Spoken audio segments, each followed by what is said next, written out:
When I was living in Toronto, Canada, I had a school classmate that moved out to Northern California. And at that time, it seemed like such a glamorous place. I think I probably had a very unrealistic, homogenized view of it based purely off of Hollywood movies and TV shows. It's all beaches and sun-kissed blondes and bikini bodies. Well, fast forward too many years living here in California, both on the North and South Coast, and I realized just how naive I was.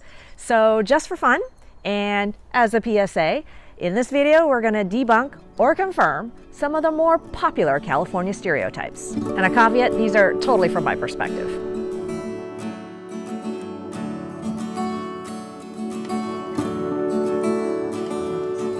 So first, I'm going to preface that a lot of these stereotypes tend to focus on Southern California. So like Santa Barbara, Los Angeles, San Diego. Even though we're all in California, it's a huge state, and the culture up here in Northern California is way different. So I'm also going to talk about how the stereotypes do and don't apply to the Bay Area. Okay, let's start by tackling the most obvious one, that all Californians are tall blonde beauties with the perfect tan bodies. The fact is that California is the most diverse state in all of the US. And up here in Northern California, we have quite a huge population of Hispanics, African Americans, Asians, and even a recent influx of Europeans who are out here for tech jobs. This is pretty true of LA as well, and they've got a pretty large Middle Eastern community to boot. But I can't completely debunk this stereotype because for sure there are a lot of Pamela Anderson types, specifically down in Southern California.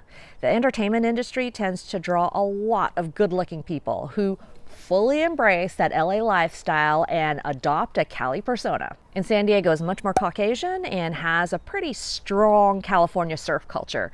So I don't know, I just tend to see a lot more tall tan blondes down there. Up here in Northern California, you get a lot less of that, and we tend a little bit more towards your typical American fare. Especially in the Silicon Valley, there's a holdover of the middle-aged engineering Dilbert type.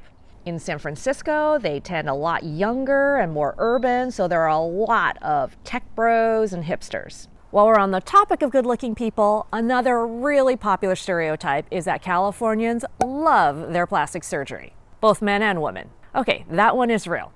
Come on, how do you think we have so many gorgeous people in one state? I don't think it's solely a Californian thing anymore. Cosmetic procedures have become so inexpensive and accessible that it's being incorporated into the beauty regimes in many cities. Seoul, big time. Miami, Rio de Janeiro. I just don't think it's that big of a deal to most people anymore. LA is heavily influenced by the entertainment industry, and your looks are your trade tools, and you will do anything to improve and prolong them for as long as necessary. And people are pretty open about it. They are not shy to discuss their procedures in day-to-day conversation, and they own that fakeness. They wear it all loud and proud. Northern Californians do plastic surgery, but it's more of a covert operation. There's this whole set of suburban women who indulge but just won't cop to it. They just show up one day with Botox or fillers or a shaved nose or bigger breasts, and they will try to pass it off as natural. As I said before, California is a huge state, but for some reason, visitors always tend to think that Hollywood spans the entire coastline and that celebrity sightings here are de rigueur. Well, for the record, Hollywood is located down in Southern California, and because people, even actors, have to live near where they work, yes, it is a fair assessment. When I lived down in LA, I will say I did in fact see celebrities on a pretty regular basis, just kind of going about their day-to-day life. I've seen Nicole Kidman, Ron Howard, Drew Barrymore, just to name a few. And when you live down there, you invariably either get pulled into showbiz for a bit or have friends who work in showbiz. So once in a while, you get to rub shoulders with some celebrities. I worked a short stint at Disney and got to meet Rob Minkoff, the director of Lion King. But it's not like they're crawling everywhere. Remember, entertainment only accounts for 2% of the workforce in LA, so you're only really seeing them from time to time. Up here in Northern California, we also have celebrities, but they're tech celebrities.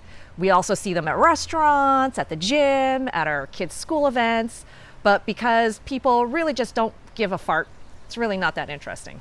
Oh, we do have a few movie stars up here.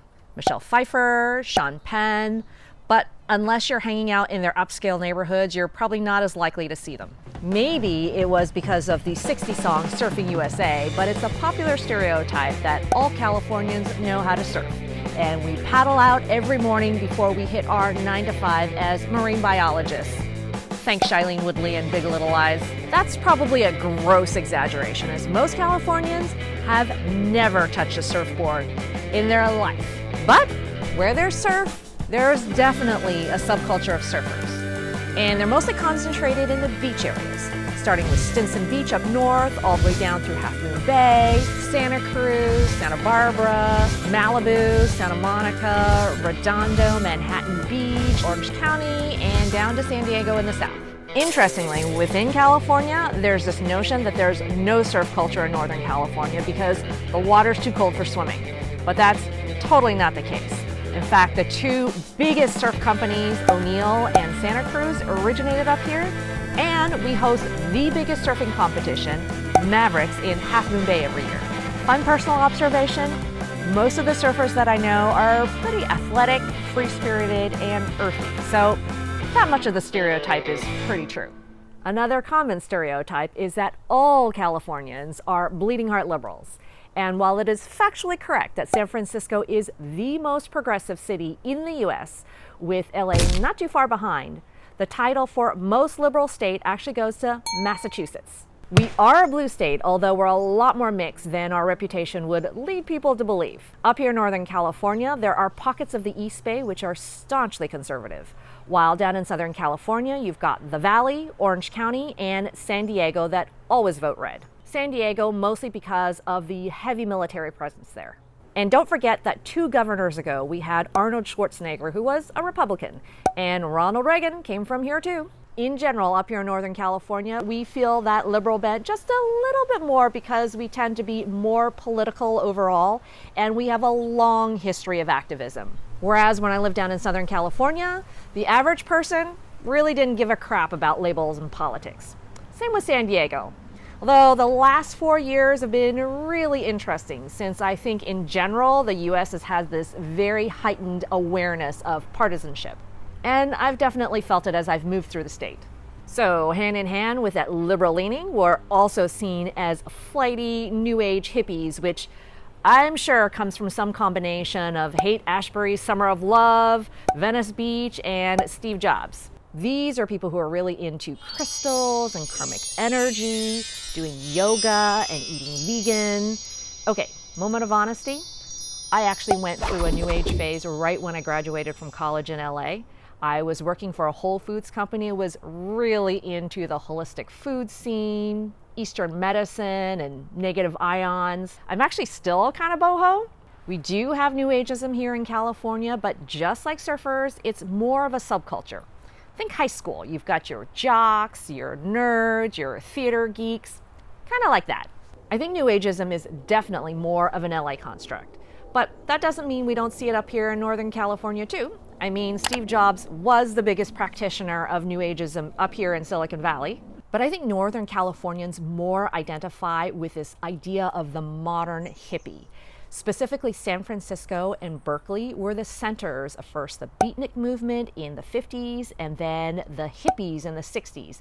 And that really defined their cultural identities in these cities. I would say hippies up here, though, are less about the lifestyle and New Ageism and more about political activism and throwing off societal norms.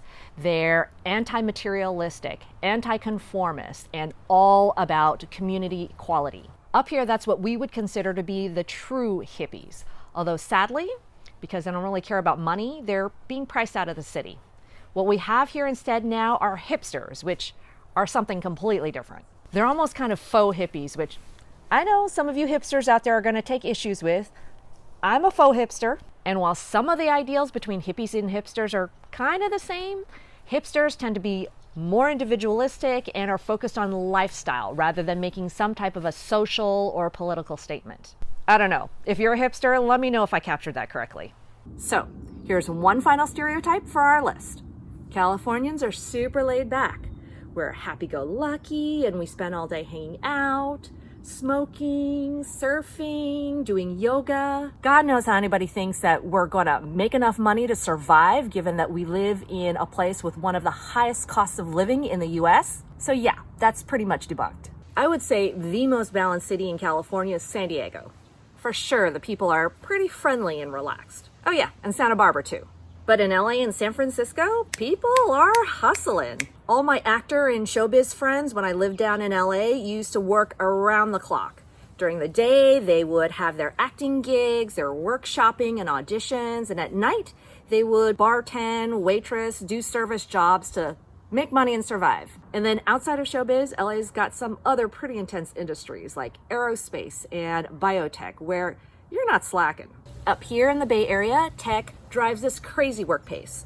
People are usually working like 12, 14 hours a day, and even when they go on vacation, they're still taking work calls and breaking out the laptop. Even people who are not in tech or some other high-paying job are working a ton of side hustles. They've usually got like 1 or 2 other gig jobs on the side, like driving for Uber, just to make the ends meet. I think the best way to characterize the California way is this term that was coined by a professor at Stanford called the duck syndrome. This is when, like a duck, on the surface of the water, everything appears all chill and calm and like smooth sailing. But underneath the surface, your little legs are churning like crazy, trying to keep you afloat. That's reality. So what did you think of my list? Any other California stereotypes that you think are cliche or spot on? And if you're not from here, but you've visited California before, did you have any stereotypes before you came that were either debunked or verified when you did visit? I'd love to hear your impressions. All right, folks, I'm going to finish my vegan green smoothie here with ginger and turmeric and do some meditation. Namaste. If that information was valuable to you, please help me make it available to more people. Subscribe by hitting that red subscribe button down below, or like the video by hitting the thumbs up icon. Thanks so much.